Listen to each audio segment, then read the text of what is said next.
سورۃ الفاتحہ کی 5ویں آیت سے متعلق ہماری گفتگو جاری ہے، اور ہم نے اس آیت کریمہ کا پہلا ٹکڑا اس کو سمجھا۔ اس کے بعد ہم دیکھتے ہیں کہ ہدایت کے بعد ہم جس چیز کی دعا مانگ رہے ہیں، یعنی کس چیز کی ہدایت کی دعا مانگ رہے ہیں، تو وہ ہے الصراط المستقیم۔ تو ہمیں صراط مستقیم کی ہدایت ہے۔ صراط کہتے ہیں اس راستے کو جو بہت ہی کشادہ ہو، کشادہ راستے کو صراط کہا جاتا ہے، اور اس کی ایک صفت آئی ہے المستقیم۔ وہ سیدھا کشادہ راستہ کیسا ہو؟ بالکل سیدھا ہو، وہ راستہ جو ہمیں رب العالمین تک پہنچاتا ہے، اللہ تک، جو رب العالمین ہے، رحمان الرحیم ہے، اور بدلے کے دن کا مالک ہے۔ اور صراط مستقیم کے جتنے معانی بیان کیے گئے ہیں کہ صراط مستقیم سے کیا مراد ہے، تو وہ سب کے سب لوٹ کر جہاں جاتے ہیں وہ ہے اسلام۔ صراط مستقیم سے مراد کیا ہے؟ اسلام، یعنی تو ہمیں اسلام کی ہدایت دے دے، اسلام ہمیں معلوم پڑ جائے اور اسلام پر چلنے کی ہمیں توفیق دے دے۔ اب یہاں پر غور کرنے کی چیز یہ ہے کہ انسان دو باتوں کا اقرار کیا ہے، ایک تو عبادت کا کہ ہم تیری عبادت کرتے ہیں، دوسرا وَإِيَّاكَ نَسْتَعِينُ مدد طلب کرنے کا۔ دو چیزوں کا اقرار کیا، دو باتوں کا اعتراف کیا، اس کے بعد ہدایت مانگا صراط مستقیم کی۔ معنی اس کا یہ ہے کہ عبادت اس وقت تک قابل قبول نہیں ہوگی جب تک وہ صراط مستقیم کے مطابق نہ ہو جائے۔ اسی طرح بندے کا مدد طلب کرنا اس وقت تک قابل قبول یا فائدہ مند نہیں ہوگا جب تک وہ صراط مستقیم کے موافق نہ ہو جائے۔ اس لیے صراط مستقیم کہا گیا ہے، مانگے گئی دعا۔ دیکھیے انسان کے پاس، انسان کے اندر بہت ساری چیزیں ہیں جس کی بنیاد پر وہ عمل کرتا ہے، عبادت کرتا ہے۔ انسان کے اندر شدید قسم کی غیرت موجود ہے، انسان کے اندر جذبات موجود ہیں، انسان کے اندر احساسات موجود ہیں، انسان کے اندر عقل موجود ہے، اور انہی سب کی بنیادوں پر انسان عمل کرتا ہے۔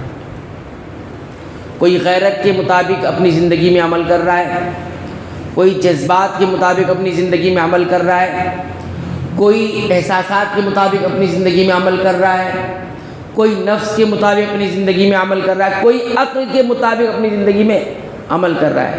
یہ سب موجود ہے، اللہ نے رکھا ہے امتحان کے لیے نا۔ تو ان سب کو ہمیں موافق بنانا ہے، کس کے؟ صراط مستقیم کے۔ ہماری غیرت بھی کس کے مطابق ہونی چاہیے؟ صراط مستقیم کے، شریعت کے۔ ہمارے جذبات بھی کس کے موافق ہونا چاہیے؟ شریعت، صراط مستقیم کے۔ اسی طرح ہماری عقل بھی کس کے مطابق ہونی چاہیے؟ صراط مستقیم کی۔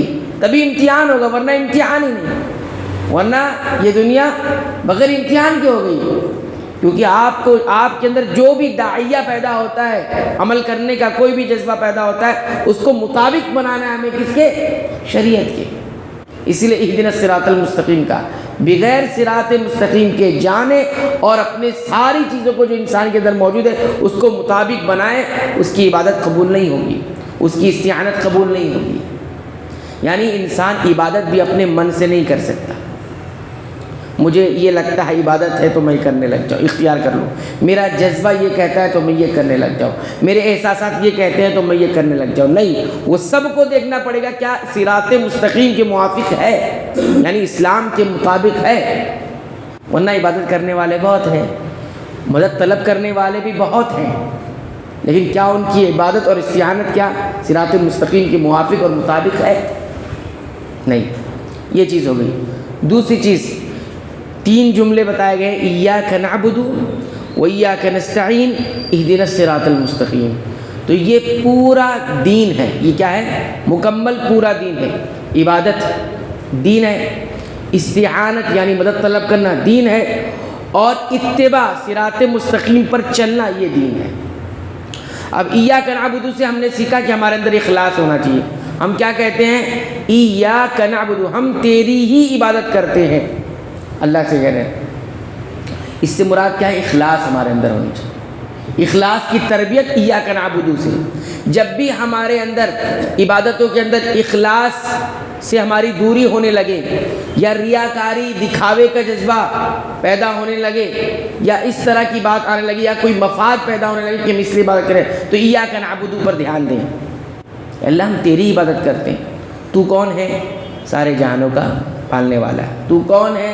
الرحمن ہے، بے انتہا رحمت والا، رحیم ہے، خصوصی رحمت والا۔ تو کون ہے؟ مالک یوم الدین، بدلہ دینے والا، تو بدلہ دے گا اس عبادت پر۔ تو جب یہ انسان اس پر فوکس کر کے، اس پر دھیان لگا کے جب ایاک نعبد پڑھے گا، تو اس کے اندر اخلاص پیدا ہوگا، خالص اپنی نیت کو کر لے گا، اپنے عمل کو صاف ستھرا کر لے گا۔ تو ایاک نعبد سے اخلاص پیدا ہوا۔ اور نستعین سے، وہ ایاک نستعین سے کیا پیدا ہوا؟ اس عبادت پر جو غرور پیدا ہو جاتا ہے، جو تکبر پیدا ہو جاتا ہے کہ میں عبادت کر رہا ہوں، تو اس غرور کو ختم کس سے کیا گیا ہے؟ نستعین سے۔ اس کبر کو نستعین سے کہ ہم مدد طلب کر رہے ہیں، گویا کہ یہ سب تیری استعانت کے بغیر نہیں ہو سکتا، عبادت تیری مدد کے بغیر نہیں ہو سکتی۔ دوسری چیز، عبادت مقصد ہے زندگی کا، زندگی کا مقصد عبادت ہے، اور اس مقصد کو پورا کرنے کے لیے ہمیں بہت ساری چیزوں کی ضرورت پڑے گی۔ اس میں سب سے بڑی چیز کیا ہے؟ استعانت، مدد۔ جب تک مدد اللہ کی نہیں آئے گی، ہم اس مقصد کو پورا کر سکتے ہیں؟ نہیں کر سکتے ہیں۔ تو پہلے مقصد کا ذکر کیا، اور جو چیز مقصد کو مقصد تک پہنچائے گی اس کا ذکر کیا۔ پہلے مقصد کو، اس کے بعد جو چیز مقصد تک پہنچائے گی اس کا تذکرہ کیا ہے، وہ ہے استعانت۔ اور تیسری چیز کیا ہے؟ اتباع۔ اتباع یعنی اسلام کی اتباع کرنا ہے، اور خاص طور پر نبی کریم صلی اللہ علیہ وسلم جو شریعت لے کر آئے ہیں اس کے موافق چلنا، اس کو اتباع کہا جاتا ہے۔ تو عبادت، استعانت اور اتباع، یہ تینوں چیزیں ہی نام ہے دین کا، یہ تینوں چیزیں نام ہے دین کا۔ اب یہاں پر ہمیں یہ دیکھنا ہے کہ کیا ہم واقعی، دیکھیے بندے دو طرح کے ہوتے ہیں، عبد دو طرح کا ہوتا ہے، ایک عبد کونی ہے اور ایک عبد شرعی ہے۔ کونی عبد ہونے میں ہمارے پاس اختیار نہیں ہے، سب اللہ کے بندے ہیں۔ کونی اعتبار سے ہر مخلوق کیا ہے؟ اللہ کی بندہ ہے، کونی اعتبار سے اس میں کسی کو اختیار نہیں ہے۔ لیکن شرعی اعتبار سے کیا ہم بندے ہیں؟ شرعی بندہ کس کو کہا جاتا ہے؟ جس میں ہمیں اختیار دیا گیا، چاہے تو آپ اللہ کے بندے بن جاؤ، یا کسی اور کے بندے بنے رہو، یعنی کسی اور کی مانتے رہو۔ اللہ نے اس میں ہی اختیار دیا ہوا ہے، شریعت کے معاملے میں ہمیں اختیار ملا ہوا ہے۔ کونی اعتبار سے اختیار نہیں ہے ہمارے اندر، ہے نا؟ کونی اعتبار سے یعنی اللہ نے جو نظام بنایا اس اعتبار سے ہر شخص بندہ ہے، لیکن شرعی اعتبار سے ہمیں اختیار ہے۔ نماز پڑھنے کا حکم اللہ نے دیا ہے، ایک مثال ہے، نماز پڑھنے کا حکم اللہ تعالیٰ نے دیا ہے، نماز پڑھو یا نہ پڑھو، بندے تو اللہ کے رہو گے، لیکن جب آپ نے نماز پڑھ لی تو یہ آپ کون سے بندے بنے؟ شرعی بندے آپ بن گئے، جو آپ کے اختیار میں تھا۔ ایاک نعبد و ایاک نستعین اہدنا الصراط المستقیم۔ تو یہاں جا کے الحمدللہ ہماری 5ویں آیت مکمل ہو گئی، 5ویں آیت مکمل ہو گئی۔ اللہ تعالیٰ سے دعا کرتے ہیں رب العالمین تو ہمیں قرآن حکیم کے مطابق چلنے کی توفیق عنایت فرما۔ رب العالمین تو ہمیں قرآن حکیم کی پابندی سے تلاوت کی توفیق عطا فرما، اس کے معانی پر غور کرنے کی بھی توفیق عنایت فرما، ساتھ ہی ساتھ قرآن حکیم کے مطابق اپنے عقیدے، ایمان اور اعمال کی اصلاح کی توفیق عطا فرما۔ آمین۔ وآخر دعوانا الحمدللہ رب العالمین۔